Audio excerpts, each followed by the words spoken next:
Praise the lord. Vijayawada మరియు పరిసర ప్రాంత దేవుని ప్రజలారా, మీ అందరికీ నా హృదయపూర్వక వందనాలు తెలియజేస్తున్నానండి. ఆల్ పృథ్వీ కల్వరి మార్గం మినిస్ట్రీ నుండి ప్రతి నెల మన విజయవాడ పట్టణంలో పరిశుద్ధాత్మ తైలాభిషేక స్వస్థతారాధన జరగడం మీ అందరికీ కూడా తెలిసిన విషయమే. మరి ఇప్పటికే చాలా మంది, వేలాది మంది ప్రజలు ఈ ఆరాధనలో పాల్గొని దీవించబడుతున్నారు. మరలా ఈ నెల అనగా జూలై 7వ తారీఖు ఉదయకాలం 9 గంటలకు మన విజయవాడ పట్టణంలో ఉన్న Andhra Loyola college father Devayya ఆడిటోరియంలో ఈ ఆరాధన జరగబోతుంది. మరి ఈ నెలలో వినూత్నమైన రీతిలో పరిశుద్ధాత్మ దేవుడు కదలబోతున్నారు. శక్తివంతమైన ఆరాధన జరగబోతుంది. జీవితాలను మార్చే వాక్య సందేశాన్ని పరిశుద్ధాత్మ దేవుడు మీకు అందించబోతున్నారు. అంత మాత్రమే కాదు, మరి భయంకరమైన మరణకరమైన వ్యాధులతో బాధపడుతున్న వారికి విడుదల, బంధకాల్లో ఉన్న వారికి స్వస్థత, చేతబడి మాంత్రిక శక్తులతో పీడింపబడుతున్న వారికి విడుదల కలగబోతుంది. నెమ్మది లేని వారు నెమ్మది పొందుకోబోతున్నారు. కనుక మీరు ఏ సమస్యతో బాధపడుతున్నా మరి కదలి రండి, కుటుంబాలతో దైవ దీవెనలు పొందుకోనండి.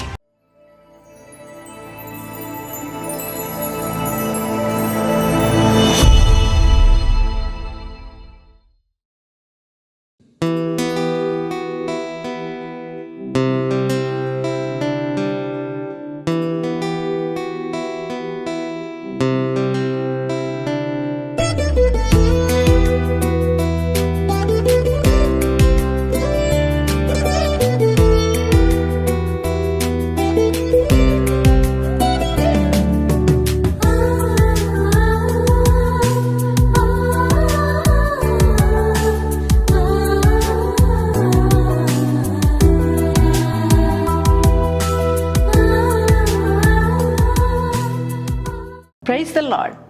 యేసుతో ప్రతిదినం అనే ఆధ్యాత్మిక కార్యక్రమానికి మిమ్మల్ని అందరినీ కూడా ప్రేమతో ఆహ్వానిస్తున్నాం. దేవుని బిడ్డలారా, బాగున్నారు కదా? అలాగే ప్రతి ఉదయం లేవగానే దేవుని వాగ్దానాలు మనల్ని ఎంతగానో బలపరుస్తున్నాయి కదండి. మరి ఈ దినం కూడా దేవుడు శ్రేష్టమైన వాగ్దానం మనకిచ్చి ఉన్నారు. ఆ వాగ్దానం ఏమిటో చదువుకుందామా? కీర్తనల గ్రంథము 30వ అధ్యాయము 5వ వచనం 2వ భాగాన్ని చదువుకుందాం. సాయంకాలం నా ఏడ్పు వచ్చి రాత్రి నుండి నన్ను ఉదయమున సంతోషము కలుగును. ప్రైజ్ ది లార్డ్ అండి. ఎంత చక్కటి శ్రేష్టమైన మాట అండి.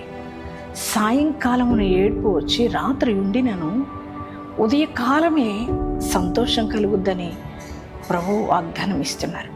దేవుని బిడ్డలారా, జీవితంలో వస్తున్న శోధనలు, బాధలు, ఇరుకులు, కష్టాలు, ఇబ్బందులు, శ్రమలు, నిందలు, మరి ఆర్థిక పోరాటాలు, అనారోగ్య పరిస్థితులు, వీటన్నిటిని బట్టి ఈ కష్టాలు ఎంతకాలం ఉంటాయండి. మరి ప్రతిరోజు కష్టాలే, ప్రతి నెల కష్టమే, ప్రతి సంవత్సరం కష్టమే అని ఒకవేళ బాధపడుతూ కృంగిపోయిన స్థితిలో ఉన్నావా? ఈ కష్టాలు ఇక తీరవు, ఈ బాధలు తొలగిపోవు, ఈ అప్పులు ఇలాగే ఉంటాయి, ఈ రోగం ఇలాగే ఉంటుంది, ఈ నిందలు ఇలాగే ఉంటున్నాయి, నా జీవితంలో సంతోషం అనేది నేను చూడలేకపోతున్నాను అని బాధపడుతున్నావా? ప్రియ సహోదరి, ఈ రోజున దేవుడు ఉదయకాలం నీతో మాట్లాడుతున్నారు. ఆయన అంటున్నారు, సాయంకాలం ఏడుపు వచ్చి ఎలా ఉంటుందంటే రాత్రి ఉండిన కదా. ప్రియ దేవుని బిడ్డలారా, రాత్రి అనేది కొంతసేపే. ఖచ్చితంగా రాత్రి తర్వాత ఉదయకాలం మనం చూడగలుగుతాం. అలాగే కష్టాలు మన జీవితంలో వచ్చినప్పుడు ఎప్పుడూ అవి మన జీవితంలో ఉండిపోవు. ఆ కష్టాలు తీరి దేవుడు ఖచ్చితంగా మనకు సంతోషాన్ని కలుగు చేయగలిగిన వాడు. రాత్రి తొలగిపోయి రాత్రి మరి కొద్దిసేపే ఉంటుంది. వెలుగు రాగానే ఆ చీకటి ఉండదు కదా, ఆ రాత్రి ఉండదు. మరి ఉదయమే వెలుగుతో నింపబడతాం. సంతోషం దేవుడు మనకు అనుగ్రహిస్తానని దేవుడు చెప్తున్నారు. నీ జీవితంలో ఉన్న కష్టాలు, శ్రమలు, బాధలు నువ్వేవైతే తొలగిపోవనుకున్నావో అవన్నీ నేను తొలగిస్తాను. నీ జీవితంలో ఆ చీకటి అనేది తొలగిపోతుంది. ఖచ్చితంగా వెలుగు అనేది నేను ఇస్తాను. నీ జీవితంలో నా ఏడ్పును తీసేసి ఖచ్చితంగా నీకు సంతోషాన్ని నేను కలుగు చేస్తానని ప్రభువు నీకు వాగ్దానం ఇస్తున్నాడు. అన్న తన జీవితంలో మరి బిడ్డలు లేక ప్రతిరోజు ఏడుస్తూ వచ్చేదంట. చాలా వేదన, చాలా కష్టం. తోటికోళ్ళు చాలా అనేక రకాల మాటలతో హింసిస్తున్నప్పుడు ప్రతిరోజు ఏడుస్తూనే వచ్చేది. అటువంటి హన్న తన జీవితంలో ఒక రోజున షిలోహులో ఉన్న దేవుని మందిరానికి వెళ్ళి తన బాధనంతా దేవునికి చెప్పుకున్నప్పుడు దేవుడు తన బాధను తీర్చాడు కదా, తన నిందను కొట్టివేశాడు, తన గర్భాన్ని తెరిచాడు. దేవుని బిడ్డలారా, ఆ గొడ్రాలుతనం అనేది తీసివేసి, తనలో ఉన్న ఏడుపును తీసివేసి తన కౌగిట్లో చక్కని బిడ్డనిచ్చాడు కదా. తన నింద కొట్టివేయబడింది అదే హన్న. ఒకరోజు ఏడ్చిన హన్న సంతోషంతో తన బిడ్డనెత్తుకొని మరి ఎంతో స్తుతిగానాలు చేస్తూ దేవుణ్ణి ఆరాధిస్తుంది కదా అండి. అదే దేవుడు హన్న జీవితంలో ఏడుపును తీసివేసి సంతోషాన్ని అనుగ్రహించిన దేవుడు నీ జీవితంలో ఉన్న దుఃఖాన్ని, ఏడుపును, శ్రమను తీసివేసి నీ జీవితంలో సంతోషాన్ని ఇస్తానని ప్రభు నీకు వాగ్దానం ఇస్తున్నారు. ఈ వాగ్దానం నమ్ముతున్నావా నాన్న? ఈరోజు ఏ పరిస్థితిని బట్టి ఏడుస్తున్నావు? నిరుద్యోగ సమస్యను బట్ట, బిడ్డలు లేని పరిస్థితిని బట్ట, అప్పును బట్ట, రోగాన్ని బట్ట, బిడ్డలు మారని రక్షణ లేని బిడ్డలను బట్ట, త్రాగుబోతు భర్తను బట్ట, దేనిని బట్టి ఏడుస్తున్నావు నాన్న? నీ ఏడుపును కొట్టివేసి దేవుడు నీకు సంతోషాన్ని కలుగు చేయబోతున్నాడు. ఈ మాట నమ్ముతున్నావా? నీ పరిస్థితులు అన్నీ మారబోతున్నాయి.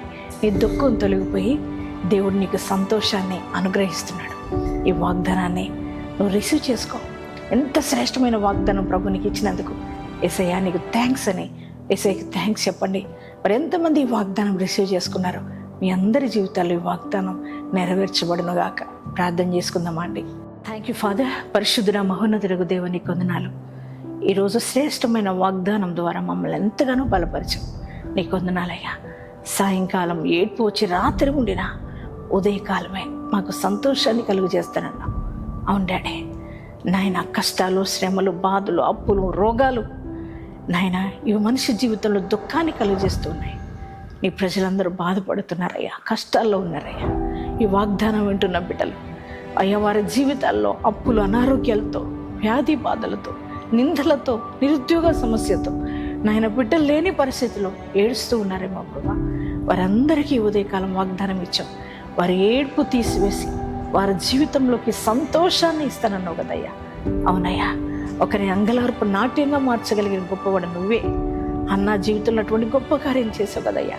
అయ్యా, హన్నా యొక్క ఏడుపును కొట్టివేసి సంతోషాన్ని ఇచ్చిన దేవుడు ఇప్పుడు కూడా బ్రతికే ఉన్నావు. ఈరోజు ఎంతమంది వారికి ఉన్న శ్రమలను బట్టి ఏడుస్తున్నారో వారి ఏడుపు అంతా నువ్వు తొలగిస్తున్నందుకు వందనాలు. నజరేయుడైన యేసునామములో వారి హృదయాల్లో ఉన్న దుఃఖమంతా తొలగిపోవునుగాక. వారికి ఉన్న సమస్యలన్నీ పరిష్కారం అగునుగాక. ఆర్థిక ఇబ్బందులన్నీ కొట్టివేయబడునుగాక. రోగ కాడి విరిగిపోవునుగాక. పాప కాడి విరిగిపోవునుగాక. శాప కాడి విర్రగొట్టబడునుగాక. అయ్యా, మారు మనసు లేని వారికి మారు మనసు, రక్షణ లేని వారికి రక్షణ దయచేయండి ప్రభా. నాయన కోర్టు కేసుల నుంచి విడుదల దయచేయండి. భూ వివాదాలన్నీ పరిష్కరించండి ప్రభా. నాయన వారి దుఃఖమంతా ఇప్పటి వరకు ఏడుస్తూ వచ్చారు, వారి దుఃఖమంతా తొలగిపోయి వారికి సంతోషము కలుగునుగాక. వారి పరిస్థితులన్నీ చక్కపరచబడునుగాక. తండ్రి, వారి పరిస్థితులన్నీ మీరు చక్కపరుస్తున్నందుకు వందనాలు చెల్లిస్తున్నాం. నేను ఈరోజు మ్యారేజ్ డేస్ బాడీస్ చేసుకున్న ప్రతి ఒక్కరి నిండుగా బ్లెస్ చేసి వారి ద్వారా మహిమ పొందుకోమని ప్రార్థిస్తున్నాం. ఈ దినమంతా నీ ప్రజెన్స్ మాతో వచ్చి నడిపించమని యేసు నామములో ప్రార్థిస్తున్నాం తండ్రి. ఆమేన్.